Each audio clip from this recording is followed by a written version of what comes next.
ఇలాగే అవుతుందయ్యా. ఆడవాళ్ళకు సెక్యూర్ ఎందుకు పెట్టారయ్యా? ఒక తండ్రి పెళ్ళైన వరకు తండ్రి ఆధీనంలో, పెళ్ళైన తర్వాత భర్త ఆధీనంలో ఎందుకు పెట్టారయ్యా? రక్షణ.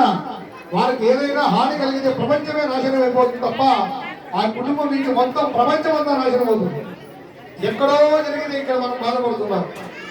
ఎందుకయ్యా అంటే అదే ఆడపిల్ల అంటే. కానీ మగవాళ్ళు జరుగుతూ ఉన్నాయి. అది కక్షల ద్వారా జరుగుతుంటాయి తప్ప అన్యాయంగా జరగవు. ఆడపిల్లలు అన్యాయంగా చంపేస్తున్నారు. అది మహాపాతకం. అటువంటి మహాపాతకం చేస్తే పుట్టగదులు ఉండవయ్యా. ఆడపిల్ల చనిపోయిన చోట చుట్టుపక్కల ఎక్కడే కానీ సరైనటువంటి వర్షాలు కూడా పడవు. తర్వాత స్త్రీ హత్యల గురించి చెప్తున్నాం. ఏం స్వామి అంటే ఇవన్నీ జరుగుతున్నాయి.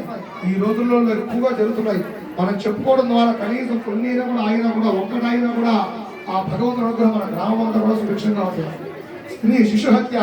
శిశువు అంటే ఎటువంటి అవయవాలు లేకుండా కడుపులో ఉన్నటువంటి పిల్లాన్ని చంపడము. దాన్ని ఇంగ్లీష్ లో అబార్షన్ అంటున్నాం. 2 టాబ్లెట్ వేసుకుంటే పోతుంది కదా అనుకుంటున్నాం. అది ముందు జాగ్రత్త లేకుండా మన వాళ్ళు పిచ్చి ఆలోచనతో తన శరీరాన్ని నాశనం చేసుకుంటున్నారు. అటువంటి శిశువుని చంపడానికి మనకి ఎటువంటి అర్హత లేదయ్యా. అటువంటి అబార్షన్ చేసుకుంటే పుట్టగదులు ఉండవయ్యా. ఒకవేళ అటువంటి దానికి పరిహారం ఏమిటయ్యా అంటే మళ్ళీ బిడ్డలు కని ఆడబిడ్డ కన్యాదానం చేస్తేనే ఆ పాపం పోతుంది తప్ప మరి ఎక్కడ కూడా ఆ పాపం పోదు. చూడండి ఎంత గొప్పగా ఉందో. పాప పరిహారం అనేటువంటిది ఆడబిడ్డల లోపల పొరపాటున ఆడపిల్ల పుడుతుంది కదా అని కడుపులో చంపేస్తే మహాపాపం వస్తుంది.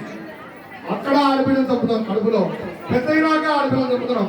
పురుడి బిడ్డలు చంపేస్తున్నాం, సంవత్సరాల బిడ్డలు చంపుతున్నాం, 40 ఏళ్ళ వాళ్ళు చంపుతున్నాం, ముసలి వాళ్ళని చంపుతున్నాం. ఎంతమంది ఆడపిల్లలు చంపుతామయ్యా? ప్రపంచం అంతా ఆడపిల్లలు చంపుతున్నారు. అక్కడ ఏ పోస్ట్ చూసినా కూడా ఆడవాళ్ళు చిన్న బిడ్డల దగ్గర నుంచి ముసలి వాళ్ళ వరకు కూడా అంతా కూడా అది జరుగుతుంది.